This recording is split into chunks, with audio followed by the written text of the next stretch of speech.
20 ఏళ్లు పట్టింది మా నాన్నతో కలిసి ఉండడానికి. చిన్నప్పటి నుంచి మా నాన్నకు దూరంగా పెరిగా. ఎప్పుడు ఏదో చెప్తాను అంటుంటావు, ఏంట్రా అది? ఏం లేదు నాన్న.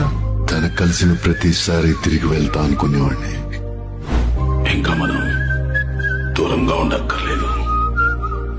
రేపే నిన్ను ఈ ప్రపంచానికి పరిచయం చేస్తా.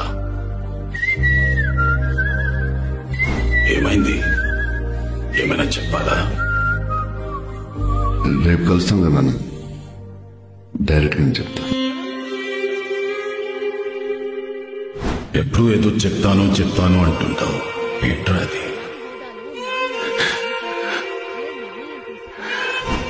I love you, Dad.